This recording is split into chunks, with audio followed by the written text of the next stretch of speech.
Welcome to Storytime. I'm so glad you're here. What is life if it's not a series of stories?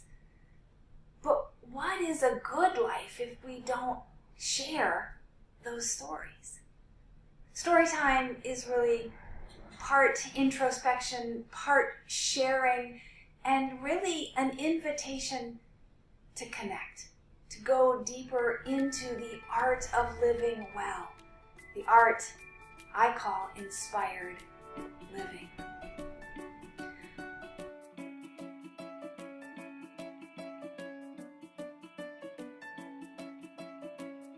Well, I have been doing this broadcast live for a couple of years now, and given all that's changed, this month I have to shift it to a pre-recording because I can't make it fit in my schedule. I can't put anything else on the calendar.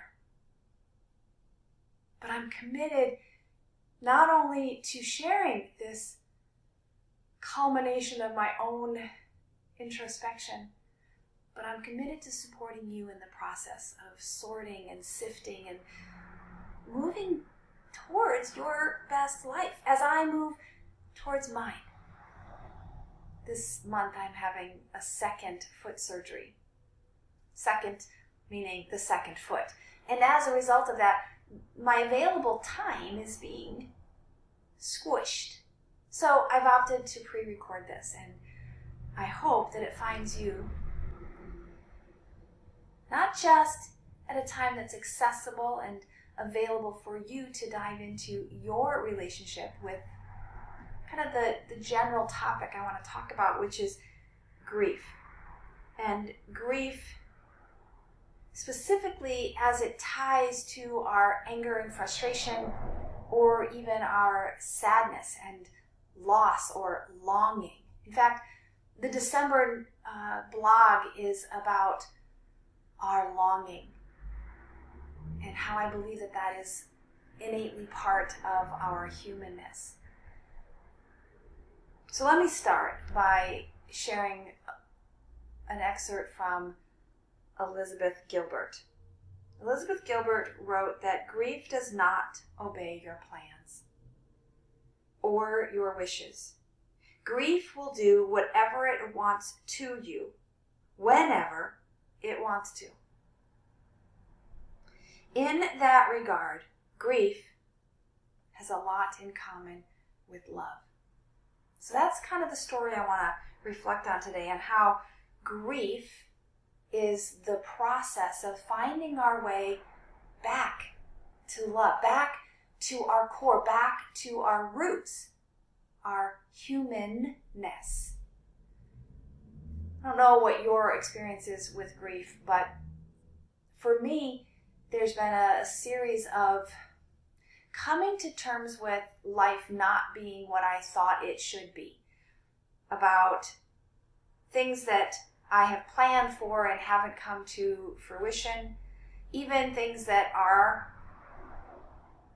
not what I want them to be. That all of these kinds of triggers of having to let go of roles or tasks or opportunities, even events on my calendar, saying goodbye to people who move away or who pass away, accepting that I can't control the things that I want to control, recognizing that change is inevitable and change is not always a result of my desires or even within my control. And lastly, coming to terms with grief for me is really the invitation to a reality check. And that's why yoga, that's why meditation is such an important practice. In fact, one of the key mantras that I was taught in my yoga training was this mantra to compel life, the universe, prana, to help us move from that which is unreal towards that which is real. And in our understanding, in our acceptance, in our willingness to be with what is. Now, while I was in my advanced study, I was taught this acronym BRIFWA: breathe, relax, feel, witness, allow.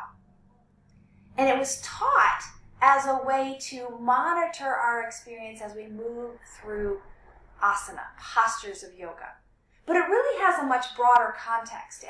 And since that introduction, I have found myself using BRIFWA as an internal mantra to ride the waves of life, the highs and the lows, the bumpies and the smooths, the can't see in front of me because it's lots of curves, or foggy and invisible.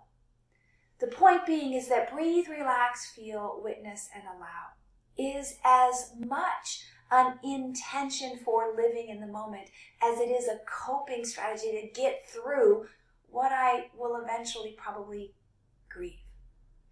So then I was thinking about what was introduced to me from Kubler-Ross and the 5 stages of grief, which has been reformatted and renamed to be the 5 stages of death, as well as some confusion and backlash in terms of, no, it's not about the 5 stages of death. But what is grief if not the process of coming to terms with loss? And what is death if not the ultimate or the final loss? So in Kubler-Ross's paradigm, the 5 stages of grief are denial, anger, bargaining, depression, and acceptance. And so she doesn't present them as if they are exclusively linear or checked off and you progress incrementally. In fact, she says it's a little bit more messy than that, is that you can kind of bounce around. And yet many of us will recognize the inevitability of moving towards acceptance as the ultimate goal. But what's interesting is, to me at least, is that when we talk about grief, now this is coming from the work of Brené Brown. She says that grief is often thought of as a process that includes many emotions rather than a singular emotion. And some of those emotions are loss and longing, and then even feeling lost, feeling discombobulated, like I don't know which way is up. Well, to me, this process of grief, in my experience, is really this transition from what is unknown, what I am unaware of. And that might be a little bit like denial, right? So denial is kind of, I know it exists, but I don't want to admit that I know it exists, perhaps. So it's maybe even a precursor to the active denial. But from that unaware or that unknown state, when I know that it exists and I am not ready to be at peace with it, I'm not ready to come to terms with it, there's a resistance. And this for me is really the longing for what I want. And the beauty of this resistance or this longing is that it emphasizes the fact that there is desire and love and a clarity of some degree that I want something, that there is a preference. Now, sometimes we get caught up in thinking that preferences are bad in the yoga community, that attachments are the root of all suffering. Hold off on that, because that's a different philosophy. It's a different application of this word. I'm talking about, do we even know what matters? And when we know what matters, we can articulate or begin to articulate what we want to pursue, and then start to recognize what's not in alignment, what's not in agreement with that desire. From there, we have to negotiate. And this is common in the sense that we might have to give up some components, we might have to collaborate, we might have to even, negotiate in the sense that can't have all of it, but this is enough for now, and see it as an evolution or a progress. Well, we can only negotiate if we are willing to come to a common table, to a moment where we can connect. And this is key, right? The connection. Again, part of our humanness is this root need to belong and to connect. So from that unaware, we move into the resistance, or what I like to see as the dissonance between what I long for and what I don't want. Then we go into negotiating and sorting out, picking and pulling, neti, not this, but this is what I want. So we get clearer and clearer about what matters most. Then we come face to face, and sometimes this is thrust upon us in the sense of loss or death. The end cannot be negotiated, right? At some point we get to an edge, a hard edge, in which case, one of my favorite quotes is when you come to an edge, right? Can you trust that if you go over the edge, you'll either find something to land on or learn to fly? Well, trust is another story as well. But in that space of accepting our loss or moving towards acceptance from what Kubler-Ross defined as depression, I have some, it's beyond resistance. I don't believe that depression is inherent to this process of grief. I think depression is really a cultural representation of when we don't allow ourselves to feel grief. But when we allow ourselves to feel grief in the sense of recognizing what we didn't know was possible, it never occurred to me that I could lose this, my job, my child, my parents, my sense of identity, my sense of belonging. I never thought I could lose that. Once I recognized that it was losable, then I fight for it, right? Maybe that means that I literally go after it with more vigor, or maybe I deny that it is being taken away. But those nuances are all about how to get this brain to make sense of the dissonance of what I expect and what is. But when we tap into the heart brain, we can feel the emotions, and we can feel more than one emotion simultaneously, which can make it muddy, but can also help us recognize that we can feel two things or more things at once. Hence, we can feel sadness while still feeling joy and gratitude. So when we recognize the mourning, when we come to terms with naming this state of our emotional being as in mourning, meaning suffering from the loss, and again, suffering from the Buddhist terminology is a little bit different what I'm using here, in the sense that I'm in that loss. I'm in it in my head, my body, my spirit. I am lacking what I used to have. At some point, grief finds a place in our lives. This is from Brené Brown's work, Atlas of the Heart. And she's quoting from the definitions from the Center for Complicated Grief at Columbia. And in their definitions, they say that when a person adapts to a loss, grief is not over. It doesn't mean that we're sad for the rest of our lives. It means that grief finds a place in our lives. Imagine a world, she says, in which we honor that place in ourselves and others, rather than hiding it, ignoring it, or pretending it doesn't exist because of fear and shame. And here's my hypothesis. I don't disagree that depression can often happen, but I think it's our cultural interpretation of not knowing what we're supposed to do or not having a ritual to help us process, to shift our sorrow, our loss, our discontent with the way things are, and embrace the shift that is inevitably coming. She goes on to write that David Kessler, in his book Unlocking Us, says that each person's grief is as unique as their fingerprints. But what everyone has in common is that no matter how they grieve, they share a need for their grief to be witnessed. I think Brené would respond that witnessing compels us to come back together to our circle, to our community, to our shared existence and experience. The Buddhists might call that lean into your noble friendships.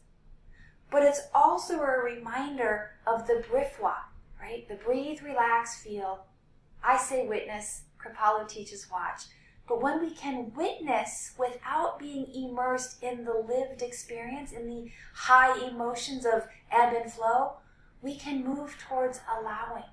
And I think allowing is actually for me, a better word than accepting. Accepting sounds like I have to agree to it, where allowing gives me a little more freedom to not like it, but to be with it.